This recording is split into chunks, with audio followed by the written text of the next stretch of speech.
오늘은 우리 민족이 일제의 억압과 착취에서 36년간 종살이 하다가 하나님의 은혜와 축복 속에서 기적적으로 해방과 자유를 되찾은 지 47주년이 되는 뜻깊은 주일입니다. 이 뜻깊은 광복주의를 앞두고 금년에는 두 가지 경사스러운 일이 있었음을 우리는 기쁘게 생각을 합니다. 하나는 지난 8월 9일 바르셀로나 올림픽의 마지막 꽃이라고 불리우는 마라톤 경기에서 우리의 황영조 선수가 당당하게 금메달을 획득하는 영광이었습니다. 두 번째는 우리 별 1호의 우주위성을 규모는 적지만은 성공적으로 발사한 일이라고 생각합니다. 특별히 바르셀로나에서 열렸던 금년도 올림픽 경기에서는 첫 번째 금메달도 우리 한국이 따게 되었고, 마지막 마라톤에서도 우리의 황 선수가 금메달을 획득했던 일은 국내적으로 침체 속에 있는 우리 민족에게 큰 용기와 희망과 기쁨을 안겨다 주는 사건이었다고 말하지 않을 수 없습니다. 56년 전 8월 9일 같은 날 송기정 선수가 백림에서 1등을 함으로 금메달을 탔지만은 그 가슴에는 태극기를 달지 못하고 일장기를 달고 일장기가 백림 하늘에 오르게 되었을 적에 우리가 맺어졌던 그 원한을 이번 기회에 풀었다고 생각하니까 얼마나 통쾌한 일인지 알 수 없습니다. 무엇보다도 1, 2등을 다투던 일본 선수를 물리치고 우리의 황 선수가 마지막 골인을 앞둔 몇 킬로 지점에서 참 당당하게 1등으로 들어오는 모습은 온 국민들에게 큰 감격과 기쁨과 영광을 안겨다 주었습니다. 우리 크리스찬들이 남이 잘 되는 것을 시기해서도 안 되지만은 특별히 일본을 누르고 1등을 할 적에 어떤 분들은 너무 통쾌해서 감격의 눈물을 흘렸다고 합니다. 너무 기뻐서 얼싸안고 춤을 추었다고 합니다. 너무 기뻐서 밖으로 뛰어나가 자기도 달려봤다고 하는 것입니다. 오늘 광복주일에 이렇게 올림픽 이야기를 하는 이유가 두 가지 있습니다. 하나는 남북 통일이 되어서 한 팀으로 경기를 했다고 하면은 얼마나 더 훌륭하고 멋있고 정말 통쾌할 만한 성숙한 게임을 했을까 하는 이야기 때문이고, 두 번째는 우리의 정치, 경제, 문화 모든 분야에서 이번 우리 한국의 올림픽 경기만큼 성장하고 성숙해진다고 하면은 그만큼 우리의 통일의 꿈이 한 발자국 더 앞당겨질 수 있다고 하는 생각 때문인 것입니다. 우리 민족의 소원은 꿈에도 통일입니다. 그 통일이 언제 그럼 실현될 것인가? 우리의 생전에 그 꿈이 실현될 것인가? 이런 질문이 모든 우리 한국 국민의 가슴 속에 깊이 도사리고 있음을 그 누구도 부인할 길이 없습니다. 물론 우리 크리스찬들의 소원은 통일 이상의 것입니다. 통일뿐만 아니라 북한에 대한 선교와 또 무너진 북한의 교회를 재건하는 일입니다. 이 통일에 대한 바람은 몇 년 전만 해도 비현실적이고 꿈 같은 이야기였습니다. 그런데 점점 이것이 현실적으로 우리에게 다가오고 있음을 우리는 바라보게 됩니다. 이제는 그 꿈이 우리 생전에 이루어지리라고 하는 그런 기대감과 마음의 부푼 마음을 우리는 지니고 살아가고 있습니다. 많은 분들이 10년 내에 남북 통일이 되지 않을까 그런 생각을 많이 해봅니다.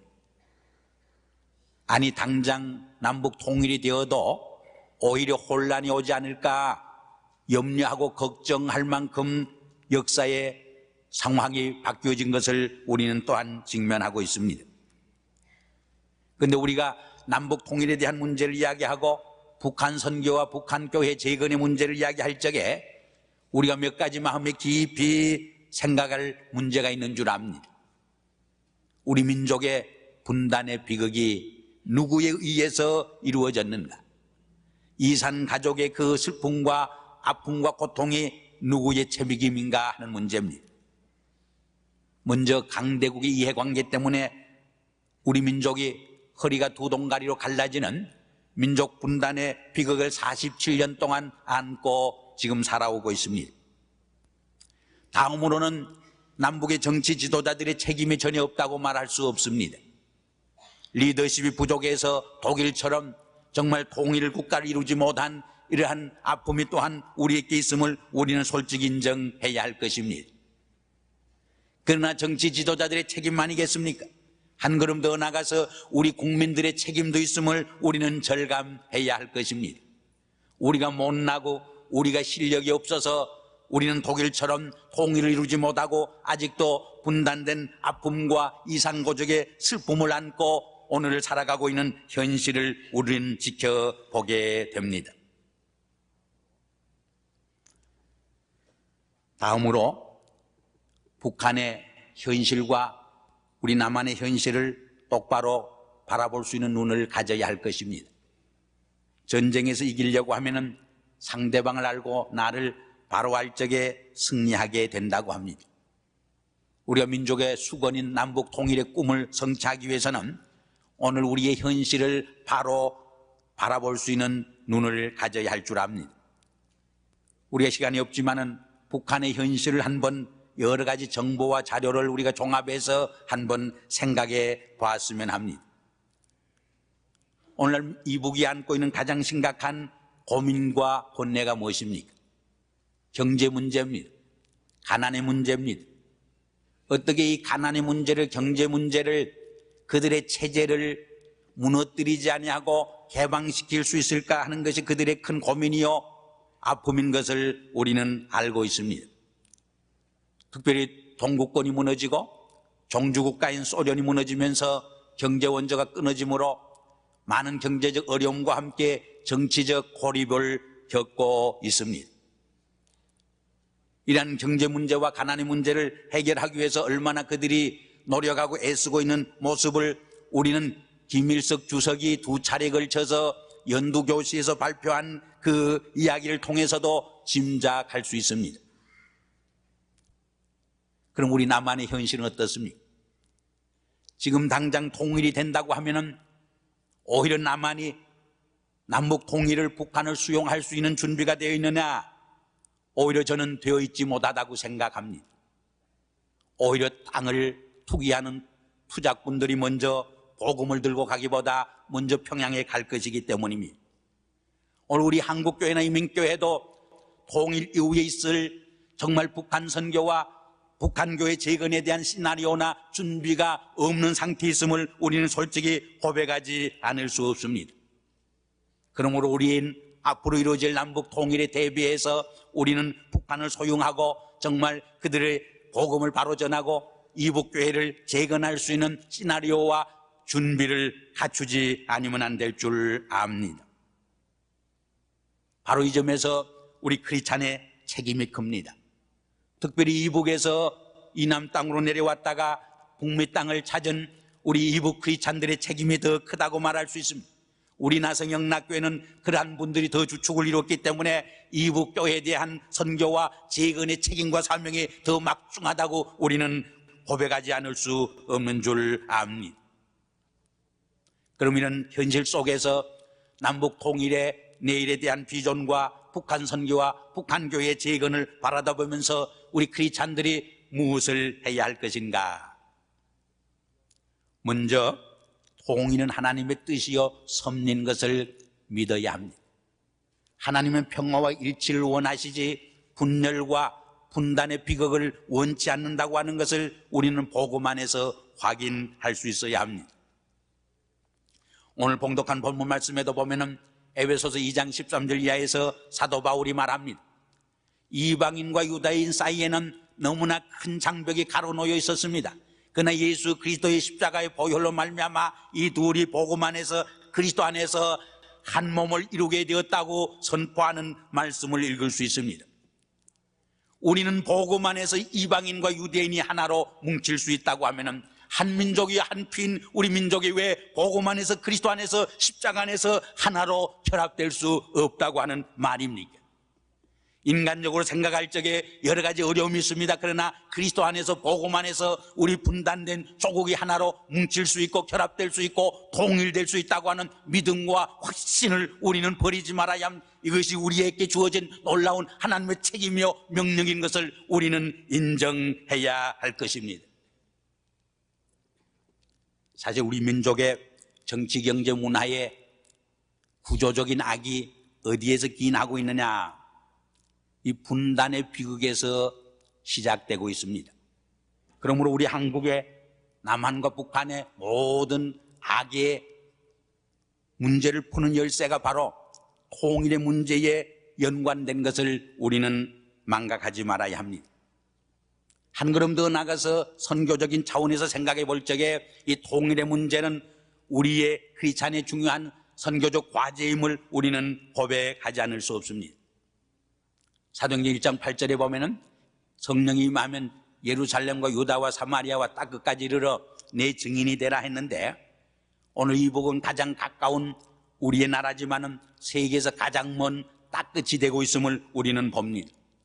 우린 세계 도처에 가서 복음을 전해야 하지만은 북한 땅에 복음을 전해야 하고 북한의 2천만의 우리 교회를 그리스도 안에서 구원해야 할 책임과 사명이 우리 크리스찬들에게 메워져 있음을 우리는 다시 한번 확인할 수 있어야 할 것입니다. 두 번째는 기도운동입니다. 우리는 이 통일과 북한 선교와 북한 교회 재림을 위해서, 재건을 위해서 우리는 진실된 기도를 드려야 할 것입니다. 우리는 그동안 47년 동안 열심히 기도하노라 했지만은 우리가 얼마나 진실된 기도를 드렸습니까?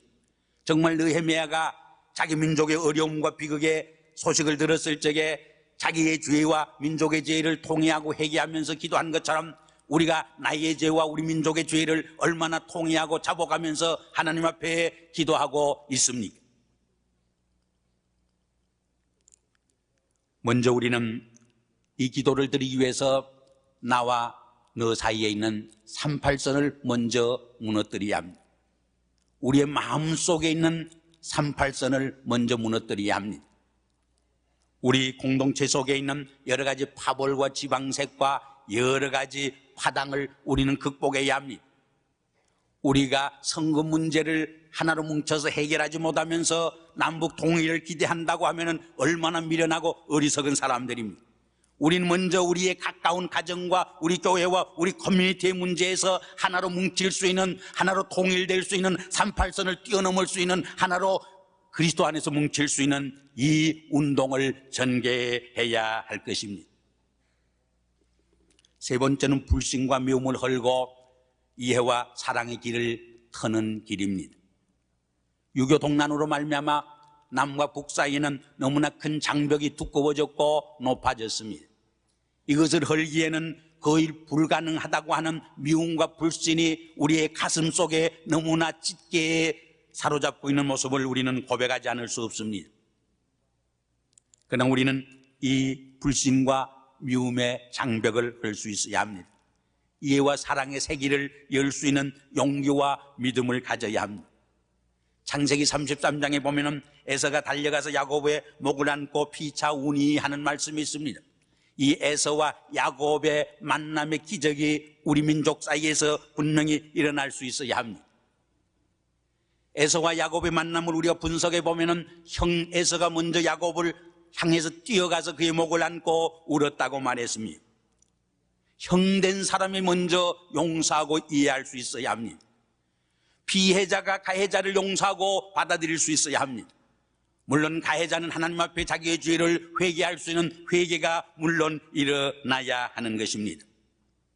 오늘 우리 민족에게도 좀 더 과감한 만남과 대화가 요청되고 있음을 우리는 말하지 않을 수 없습니다.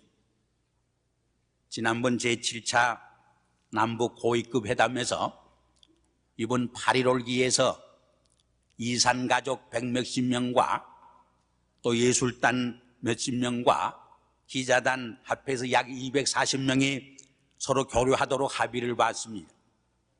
그러나 끝내 그 꿈이 실현되지 못하고 무너지고 말았습니다. 이북이 그만큼 지금 개방하려고 할 적에 자신감이 없음을 우리는 지켜봅니다. 우리가 분명히 기억을 해야 합니다. 독일이 동독과 서독이 통일될 때에 지도력의 위대함도 있었지만 세 가지 중요한 배후의 역할이 있었음을 우리는 또한 기억을 해야 합니다. 단순히 지도력과 경제력에 의해서 통일이 된 것만은 아닙니다. 그것이 무엇입니까? 첫째로 매스컴의 역할입니다. 서독의 정치, 경제, 문화, 사회 현상이 매스컴을 통해서 동독으로 다 흘러가서 자연히 거기에서 교류가 이루어진 것입니다.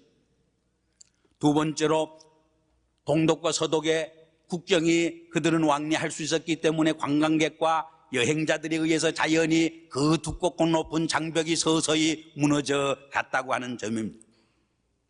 더 중요한 역할을 한 것은 독일 교회의 역할입니다. 수십 년간 분된 상태에서도 동독교회와 서독교회는 만나서 회의를 했고 서로 협력하고 또 서독교회가 동독교회를 그동안 수없이 도와줬던 모습을 우리는 볼 수 있습니다.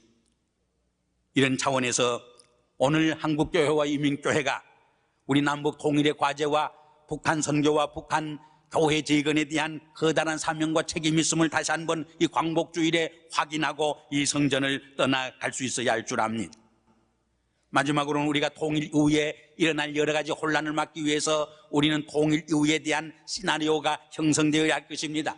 북한 선교와 북한 교회를 재건하기 위한 준비와 계획이 우리 교회에 이루어져야 할 줄 압니다.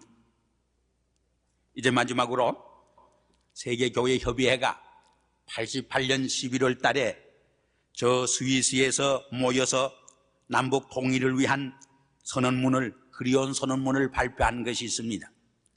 그것을 소개하고 제 말씀을 끝내려고 합니다.